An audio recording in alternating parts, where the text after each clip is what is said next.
Hey guys, so just a quick note about today's news video. As you can probably tell, I am out of station. I'm not in Bengaluru, so I won't be recording in the studio. So the quality here might be a little bit different from what you're used to on these news videos, but let's jump into it nonetheless. All right, so this first news item has to do with Diwali, and I know Diwali is already over, but I thought it was worth mentioning nonetheless. So Orangewood Labs caught the attention of people over on X because they were able to program their robot to perform Diwali aarti. And I know that getting a robot to do something like aarti might seem like a trivial idea, that it would be relatively simple to do, but the fact is that programming a robot to do pretty much anything is difficult, and that's why Orangewood Labs is such an impressive company. And so Orangewood Labs has created something that they're calling RoboGPT. This is basically a platform where anyone can command these robots to do pretty much anything, and all they have to do is type a command into RoboGPT or even just say it out loud, and the robot will do it.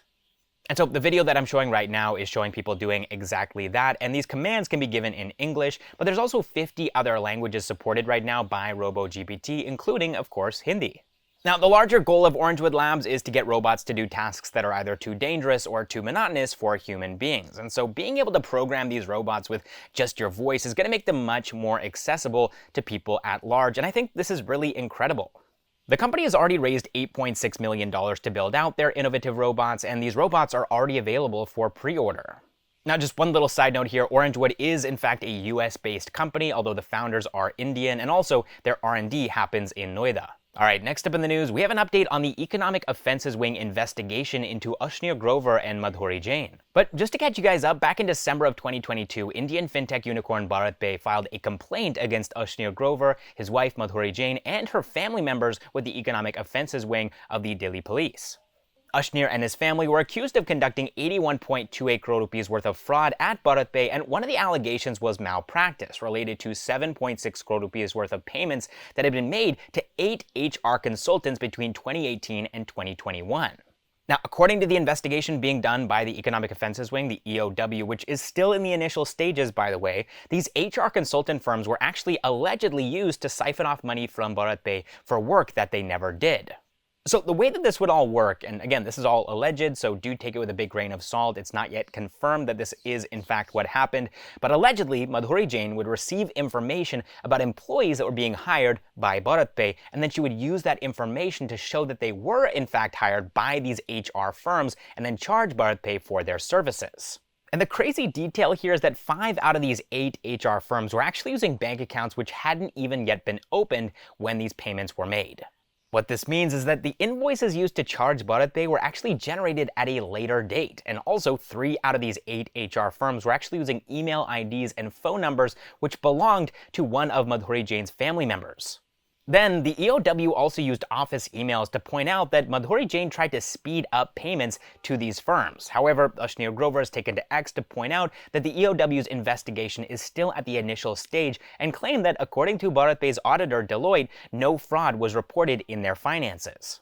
He also pointed out that his taxes are properly paid to show his innocence, so we're just gonna have to wait and see where this EOW investigation goes in the future. All right, next up in the news, things are really turning around for Oyo. So first, they turned profitable for the first time ever in Q2 of FY24, making a profit of 16 crore rupees, but now they're actually planning on prepaying 1,620 crore rupees of their term loan B. So this 1,620 crore rupees is 30% of their entire term loan B, and the repayment date for this is actually scheduled for June of 2026. So by paying it early, Oyo is actually able to reduce their interest payment dues by 225 crore rupees every single year. And the great news here is that they're actually able to pay off this portion of their loan entirely using cash that they have on their balance sheet. Oyo is also expecting to make about 800 crore rupees in operating profit that's adjusted for EBITDA in the financial year of 2024. So it's very possible that in the next couple of years, they'll completely pay off this term loan B.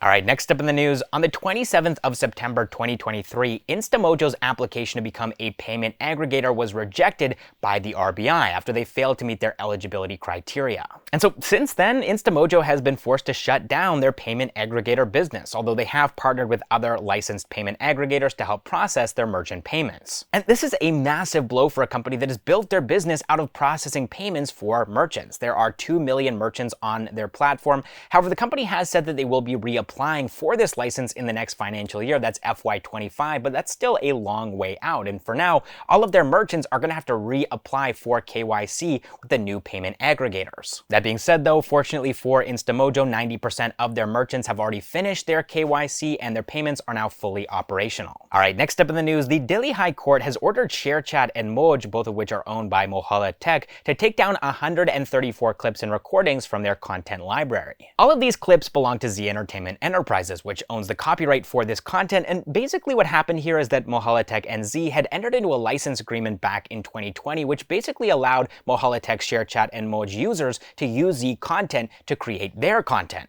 However, this agreement expired on the 14th of July 2023, and now Z is claiming that the copyrighted content is still present on the Sharechat and Moj libraries, despite the fact that the agreement has expired. And so now both Sharechat and Moj have until the 4th of February 2024 to comply with the court's order.